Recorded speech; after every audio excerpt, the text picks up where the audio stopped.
السلام علیکم ورحمۃ اللہ وبرکاتہ۔ اعوذ باللہ من الشیطان الرجیم، بسم اللہ الرحمن الرحیم۔ اسٹوریز آف پروفٹس میں آج ہم لوگ پڑھیں گے یونس علیہ السلام کی اسٹوری انشاءاللہ۔ اسٹوری آف پروفٹ یونس علیہ السلام۔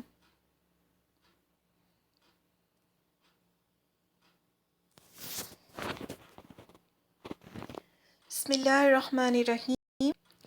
یونس علیہ السلام کا قصہ قرآن کریم میں ایک انوکھا قصہ ہے۔ آپ کے والد کا نام متا تھا اور آپ سیدنا ابراہیم علیہ السلام کی نسل سے تھے۔ آپ کا نام ذوالنون بھی ہے، یعنی مچھلی والے۔ نون کا مطلب ہے مچھلی۔ ذن یعنی والے، مچھلی والے، ذوالنون۔ اسی طرح آپ کو صاحب حوت بھی کہا جاتا ہے، یعنی مچھلی کے ساتھی۔ حوت بڑی مچھلی کو کہتے ہیں۔ آپ کو ایک بڑی بستی کی طرف اللہ کے پیغام کے ساتھ بھیجا گیا تھا۔ اس بستی کا نام نینوا تھا۔ یہ عراق میں ہے۔ ایک طرف نینوا ہے اور دوسری طرف موصل سٹی ہے۔ ان دونوں سٹیز کے بیچ دریائے دجلہ ہے، یعنی ریور دجلہ۔ اور بے شک اللہ تعالیٰ فرماتے ہیں بسم اللہ الرحمن الرحیم، اور بے شک یونس رسولوں میں سے تھے۔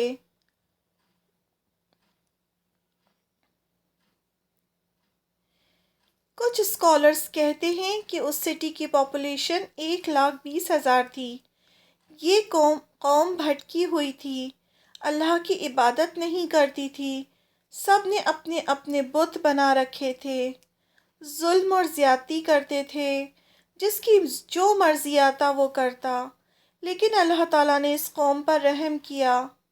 جب بھی اللہ تعالیٰ کسی کے ساتھ بھلائی کا ارادہ کرتے ہیں تو اسے دین کی سمجھ دے دیتے ہیں، جس سے انسان صحیح راستے پر چلتے چلتے جنت تک پہنچتا ہے۔ یونس علیہ السلام نے ان کو ایک اللہ کی عبادت کی طرف بلایا، انہیں قیامت کے دن سے خبردار کیا۔ لیکن انہوں نے کہا کہ ہم نے اپنے باپ دادا کو ایسا ہی کرتے دیکھا ہے، ان پر تو کوئی عذاب نہیں آیا۔ انہیں پسند نہیں آیا کہ کوئی ان کی زندگیوں میں انٹرفیئر کرے۔ یونس علیہ السلام سالوں انہیں دعوت دیتے رہے، اللہ کی طرف پکارتے رہے، قیامت کے دن سے خبردار کرتے رہے، لیکن وہ اپنے کفر ہی پر ڈٹے رہے۔ ساتھ ہی یونس علیہ السلام پر ظلم کیا کرتے، انہیں دھمکی دیتے کہ جس طرح دوسرے انبیاءوں کے ساتھ کیا گیا ان کے ساتھ بھی وہی سلوک کیا گیا، اور کوئی ایک بھی ایمان نہیں لایا۔ آخر آپ نے اپنی قوم کو اللہ کے عذاب سے خبردار کیا اور بتایا کہ جیسے نوح علیہ السلام، صالح علیہ السلام، ہود علیہ السلام کی قوم پر کفر کرنے کی وجہ سے عذاب آیا ہے، تم پر بھی عذاب آئے گا۔ لیکن وہ پھر بھی نہ مانے اور کہا آنے دو عذاب۔ یونس علیہ السلام غم اور غصے کی حالت میں وہاں سے چلے گئے، یہ سوچ کر کہ اب تو عذاب آنے ہی والا ہے، جبکہ اللہ تعالیٰ نے انہیں اس بستی سے نکل جانے کا حکم نہیں دیا تھا۔ آپ صبر نہ کر سکے اور سوچا کہ اب تو عذاب آنے ہی والا ہے، اب یہ لوگ نہیں مانیں گے۔ انہوں نے یہ نہیں سوچا کہ اللہ تعالیٰ اس بات سے ناراض ہو جائیں گے یا وہ کوئی غلطی کر رہے ہیں۔ یونس علیہ السلام نے سوچا بس اب تو عذاب آنے ہی والا ہے، تو بستی چھوڑ دی، کیونکہ پہلے کی قوموں پر بھی عذاب آ چکا تھا۔ ان کے جانے کے بعد اللہ کے عذاب کی نشانیاں نینوا بستی پر ظاہر ہونا شروع ہو گئیں۔ ایک بہت بڑا کالا بادل ان کی طرف بڑھنے لگا۔ اس بادل میں آگ کے شعلے دکھائی دینے لگے۔ اس کو دیکھتے ہی بستی والے سمجھ گئے کہ یہ وہی عذاب ہے جس کے بارے میں یونس علیہ السلام نے انہیں وارن کیا تھا۔ یہ عذاب ان پر نازل ہو کے رہے گا۔ وہ سمجھ گئے کہ یہ وہی عذاب ہے جو لوط علیہ السلام کی قوم پر آیا تھا۔ وہ اس کے بارے میں بھی اچھی طرح سے جانتے تھے، اس لیے وہ ڈر گئے۔ ان کے دلوں میں ایمان داخل ہونے لگا۔ ان کے سردار جمع ہوئے اور کہنے لگے، جیسے ہم سے پہلے کے لوگوں پر عذاب آیا ویسا ہی ہم پر بھی یہ نازل ہوگا۔ سب جمع ہوئے، سب نے کہا کہ یونس علیہ السلام نے بالکل سچ فرمایا تھا۔ یونس علیہ السلام وہاں موجود نہیں تھے۔ ان کی غیر موجودگی میں یہ سب کے سب یعنی 1,20,000 لوگ اللہ پر ایمان لے آئے۔ وہ سب کے سب ایک میدان میں جمع ہوئے، خوب گڑ گڑا کر رو کر اللہ سے معافی مانگی۔ انہوں نے سنسیئرلی ریپنٹ کیا تاکہ اللہ کی رحمت نازل ہو اور وہ عذاب سے بچ جائیں۔ 3 دنوں تک بادل ان کے سروں پر رہے اور یہ بھی برابر اللہ تعالیٰ سے معافی مانگتے رہے۔ آخر کار اللہ تعالیٰ کا غصہ ٹھنڈا ہوا۔ اللہ تعالیٰ نے ان پر رحم فرمایا اور عذاب کو ان سے ٹال دیا۔ کہا جاتا ہے کہ یہ بالکل پرانے کپڑے پہن کر اپنے جانوروں کو لے کر سب کے سب ایک میدان میں اکٹھا ہو گئے اور سب نے مل کر اللہ تعالیٰ سے گڑ گڑا کر معافی مانگی اور اپنے ایمان لانے کا اقرار کیا، تو اللہ تعالیٰ نے جو عذاب ان پر لکھا جا چکا تھا اس کو ٹال دیا۔ اللہ تعالیٰ فرماتے ہیں کہ کوئی ایسی قوم پہلے نہیں گزری جو عذاب دیکھنے کے بعد ایمان لے آئی ہو اور اسے عذاب سے بچا لیا گیا ہو۔ یہ ایکسیپشنل بستی تھی، لیکن صرف یونس علیہ السلام کی قوم ایسی تھی، اس لیے یہ ایکسیپشنل قوم تھی۔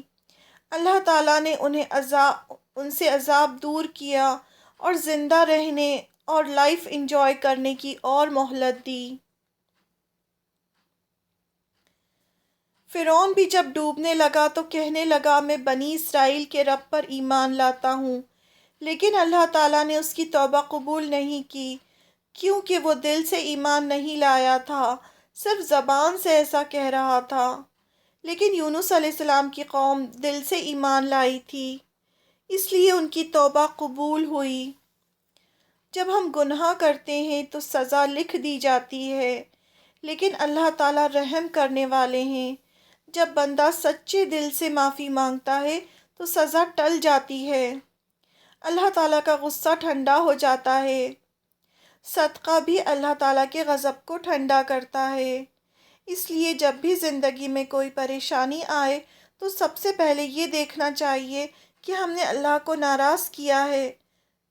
فوراً سچے دل سے توبہ شروع کر دینی چاہیے، استغفار کرنا چاہیے، صدقہ دینا چاہیے۔ ضروری نہیں کہ صدقہ مال سے بھی دیا جائے، ہر اچھا کام صدقہ ہوتا ہے۔ کسی کی مدد کرنا، کسی کو اچھا مشورہ دینا، کسی کو مسکرا کے دیکھنا، ہر چیز صدقہ ہے۔ نینوا والوں نے ایمان لانے کے بعد جب چاہا کہ انہیں دین کے بارے میں، اللہ کے بارے میں بتایا جائے، ان کی سیدھی راستے کی طرف رہنمائی ہو، تو یونس علیہ السلام وہاں موجود نہیں تھے۔ ادھر یونس علیہ السلام نے جب بستی چھوڑی تو وہ سمندر کی طرف پہنچے تاکہ نینوا سے دور چلے جائیں۔ ان کے دل میں غم بھی تھا اور قوم نے ان کی بات نہیں مانی اور اللہ کا عذاب آنے ہی والا تھا۔ یہ سب چیزیں ان کے دماغ میں تھیں کہ اللہ کا عذاب بھی آنے والا ہے، قوم نے ان کی بات بھی نہیں مانی، بہت غم تھا ان کے دل میں۔ وہ ایسی کشتی کی طرف دوڑ کر پہنچے جو مسافروں سے بھری ہوئی تھی۔ کشتی آرام سے سمندر میں چل رہی تھی۔ رات ہوئی اور طوفان شروع ہو گیا۔ کشتی میں سے لوگوں نے اپنا اپنا سامان پھینکنا شروع کیا تاکہ کشتی ہلکی ہو جائے، لیکن پھر بھی خطرہ تھا کہ پوری کشتی ڈوب جائے گی۔ تو سب نے فیصلہ کیا کہ کسی انسان کو بھی پھینکنا ہوگا۔ انہوں نے ڈیسائیڈ کیا کہ قرعہ ڈالیں گے، یعنی چٹس ڈالیں گے، جس کا نام آئے گا اسے سمندر میں ڈال دیا جائے گا۔ پہلی بار میں قرآن یونس علیہ السلام کے نام کا نکلا۔ لوگوں نے کہا نہیں، یہ تو بہت نیک اللہ کے بندے ہیں، انہیں نہیں پھینک سکتے، اس لیے دوبارہ قرآن ڈالا گیا۔ پھر یونس علیہ السلام کا نام آیا۔ لوگوں نے اپنی تسلی کے لیے تیسری بار قرآن ڈالا، پھر یونس علیہ السلام کا نام نکلا تو انہیں سمندر میں پھینک دیا گیا۔ یونس علیہ السلام بھی سمجھ چکے تھے کہ ان سے غلطی ہوئی ہے اور اللہ تعالیٰ ان سے ناراض ہے، کیونکہ انہوں نے اپنے مشن کو ادھورا چھوڑا اور اللہ کے حکم کے بغیر نینوا چھوڑ دیا تھا۔ اب اللہ تعالیٰ نے ایک بڑی مچھلی یعنی ویل کو حکم دیا کہ یونس علیہ السلام کو نگل جائے۔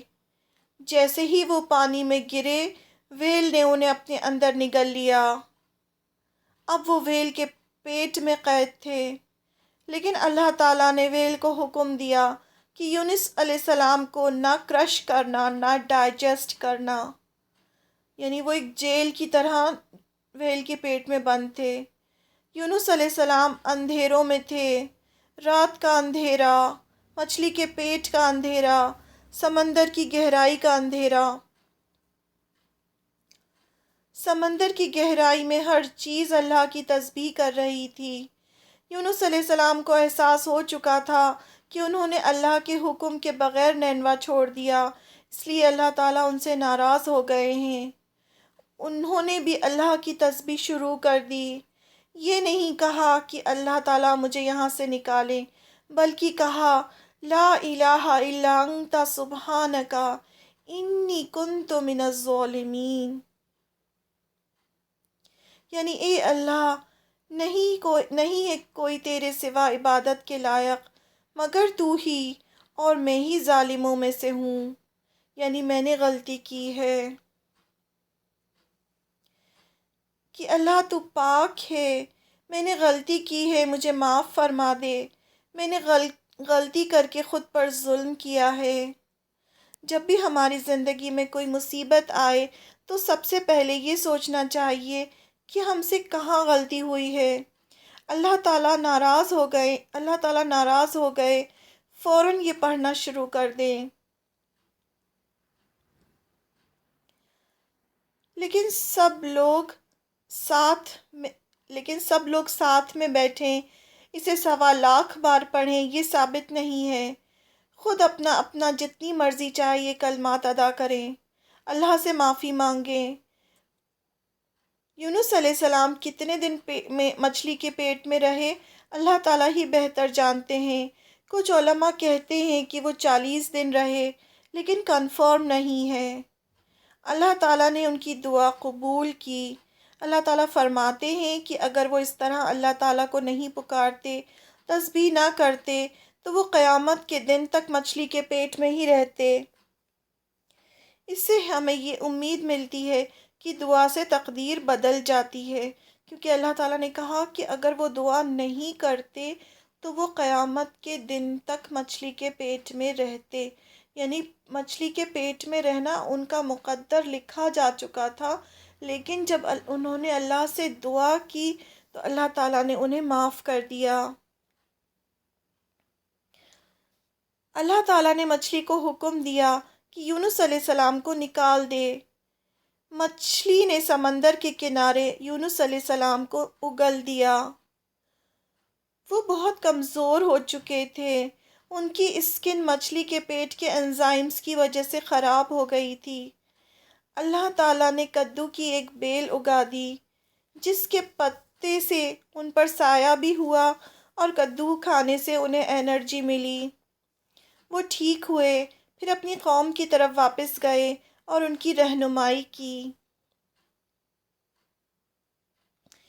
یہ واقعہ اللہ تعالیٰ نے آپ صلی اللہ علیہ وسلم کو سنایا اور سورہ قلم آیت نمبر 48 میں کہا، اپنے رب کے حکم آنے تک انتظار کرو اور صاحب حوت یعنی مچھلی والے کی طرح نہ ہو جانا کہ جب ہمیں پکارا تو انتظار سے پہلے ہی غم کا گھونٹ پی کر چل دیے۔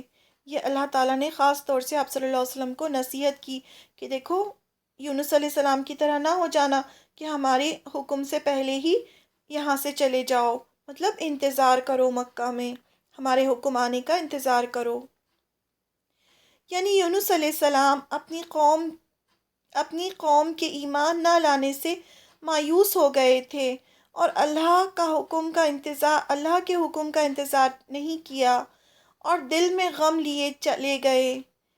آپ صلی اللہ علیہ وسلم کو اللہ تعالیٰ فرما رہے ہیں کہ تم ان کی طرح امپیشنٹ نہ ہونا، صبر کرنا، ہدایت دینا اللہ کے ہاتھ میں ہے۔ سورہ قصص آیت نمبر 56 میں اللہ تعالیٰ نے آپ صلی اللہ علیہ وسلم سے کہا کہ اے نبی، آپ جن کو ہدایت پر لانا چاہیں نہیں لا سکتے، لیکن اللہ جسے چاہے گا اسی کو سیدھی راہ پر چلنے کی توفیق عطا فرمائے گا۔